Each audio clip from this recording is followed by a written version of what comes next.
और खिलाने का यही मौका है।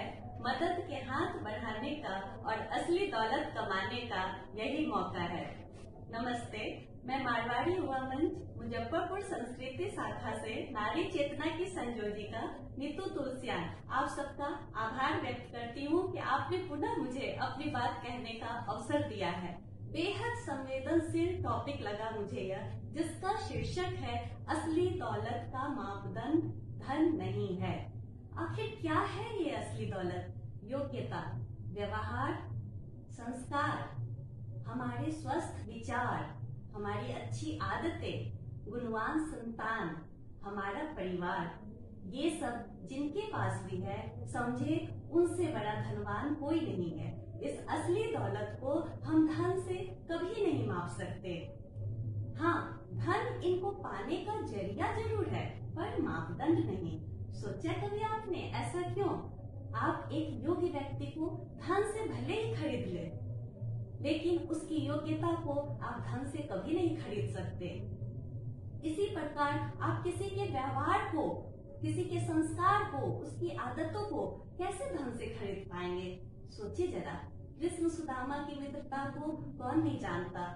सुदामा के लिए तो कृष्ण का साथ ही उनकी असली दौलत थी। मानव का असली धन समाज सेवा है। अपने आसपास के आप लोगों को ही देखे ना, किसी इंसान की पहचान धन दौलत से नहीं होती, बल्कि उनके व्यवहार और आदतों से होती है। इसलिए हमें व्यवहार को अच्छा बनाना चाहिए और बुरी आदतों को हटाना चाहिए अपने जीवन से।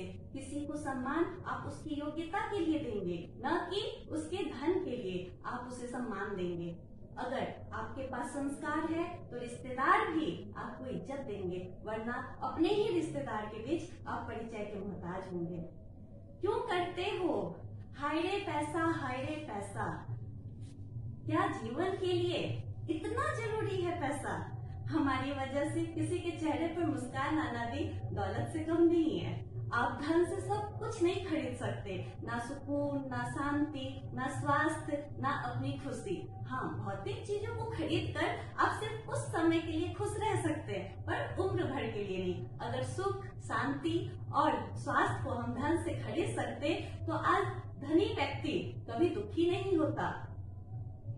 आज के दिन सबसे अधिक परेशान है तो हमारे समाज का वह वर्ग जिसके पास काफी धन है। अधिकांशतः डिप्रेशन और बड़ी बीमारियों के शिकार भी आज यही वर्ग है। हमारे समाज का एक कठोर सत्य है ये भी कि इज्जत ही पैसों की होती है, पैसे वालों की होती है। नोटिस करें आप अपने आसपास के लोगों को ही, बेटी वाले बेटी भी दे, धन भी दे और बेटे वालों की चापलूसी भी करे। क्यों? तो लड़के वाले हैं भाई, मान सम्मान प्रतिष्ठा की बात है उनकी। कब बदलेगा समाज हमारा? कब तक हम हाथ जोड़े, सर झुकाए लड़की वालों के समक्ष खड़े रहेंगे? और क्यों? व्यवहारिक बनिए, बंद करिए मिलनी लेने की परंपरा को, बंद करिए लड़की वालों से लिफाफा लेने की परंपरा को। अरे जिसके पास पहले से ही धन है उसे और धन की क्या आवश्यकता? अगर वर पक्ष वधु पक्ष से उपहार स्वरूप अपने रिश्तेदारों के लिए कुछ भी मांग रखते हैं तो उतना ही वर पक्ष को भी वधु पक्ष के रिश्तेदारों को उपहार देना चाहिए, ताकि दोनों में समानता का भाव बना रहे। यहाँ आप अपना बड़प्पन दिखाएं, अपनी योग्यता से अपना व्यवहार और संस्कार बनाएं, ना कि अपनी वाहवाही के लिए अपने धन को किसी की लाचारी से बढ़ाएं। ये होगी आपकी असली दौलत, जिसे धन से तो आप कभी तौल ही नहीं सकते। मेरी बात कड़वी जरूर है, पर सोचे अगर पूरा मारवाड़ी समाज मेरा साथ दे तो आज किसी भी पिता की बेटी, किसी भी पिता को बेटी का विवाह भारी नहीं लगेगा। आजकल विवाह का सीजन चल रहा है, कहीं मैं लड़के की बहन हूँ, कहीं बुआ हूँ, कहीं मौसी हूँ, तो कहीं लड़के की भाभी हूँ। हर जगह, हर अवसर पर लड़की वालों के द्वारा धनराशि मुझे भी मिला। उससे क्षण मैं यह सोचने पर मजबूर हो गई, आखिर क्यों इतना भार लड़की वालों पे डालना? मैं अकेली चाह कर भी इन परंपराओं का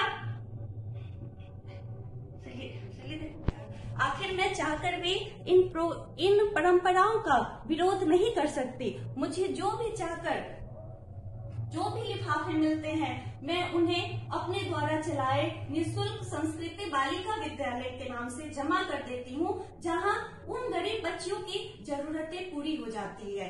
कभी कभी लगता है सारा खेल ही इस धन का है। हमारे समाज में जो जितना धन का लेन देन करते हैं, सही मायने में उनसे बड़ा गरीब कोई नहीं है। अपनी अमीरी दिखानी है तो दिल से अमीर बनिए, झूठी वाहवाही के लिए अमीर बने तो क्या बने। जो सुकून, जो संतुष्टि आप वर पक्ष होते हुए वधु पक्ष को देंगे, आज के दिन आपसे बड़ा आदमी कोई ना होगा।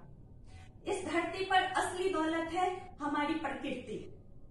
असली दौलत का सृजन करते हैं वैज्ञानिक, डॉक्टर, इंजीनियर, कलाकार। असली दौलत वे माताएं पैदा करती है जो अपने बच्चों में संस्कार भरती है। अध्यापक से लेकर किसान तक अपनी योग्यता से कुछ न कुछ नया सृजन करता है। असली दौलत तो इनके पास है, बाकी आप और हम तो इस कोठी का धन उस कोठी में करने में लगे। जिसे जिसकी आवश्यकता हो उसे उसका मिल जाना ही सबसे बड़ी दौलत है। मेरे पास अभी ये 500 रुपए हैं, 100 के 5 नोट हैं, ठीक है। इनमें से मैं 400 रुपए अपनी या अपने परिवार की जरूरतों को पूरा करने के लिए खर्च कर रही हूँ। अब ये जो 100 का नोट है बचा मेरे पास, अगर इससे मैं किसी भूखे को खाना खिला दूं या किसी जरूरतमंद की जरूरत पूरी कर दूं, तो ये 100 का नोट मेरे लिए असली दौलत हुआ ना। अपने धन का सदुपयोग कर असली दौलत को पहचाने। झुग्गी झोपड़ी के बच्चों की परवरिश में तिजोरी में बंद धन को नहीं लगाया तो फिर आपसे बड़ा गरीब कोई नहीं। अंत में तो हम सबको इसी माटी में मिल जाना है। खाली हाथ ही आए थे, खाली हाथ ही जाना है। धन असली दौलत को पाने का स्रोत मात्र है, ना कि मापदंड। इसलिए अभी भी वक्त है, पहचाने अपने असली दौलत को। आप पहचाने। मेरे विद्यालय की इन बच्चियों ने मेरे जन्म दिवस पर जो मुझे उपहार दिया, मेरे विद्यालय की इन बच्चियों ने मेरे जन्म दिवस पर जो उपहार मुझे दिया, उसका तो मैं क्या आपको बताऊं।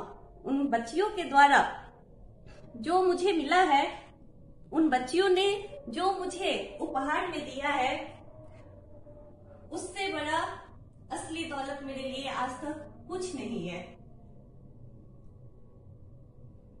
उन बच्चियों को सही ढंग से उठना, बैठना, पढ़ना, लिखना तक नहीं आता था। उन सब ने मिलकर एक नुक्कड़ नाटक प्रस्तुत किया उस दिन, जिसमें मेरे 4 साल के प्रयासों को उन बच्चियों ने दिखाया कि कैसे वे बच्चे पढ़ाई के साथ साथ Mithila painting, craft, classical music में इतनी मेहनत करके आगे बढ़ रहे हैं। मुझे इन बच्चियों से जो आत्मसंतुष्टि का धन मिला है, उसका मापदंड धन कदापि नहीं है।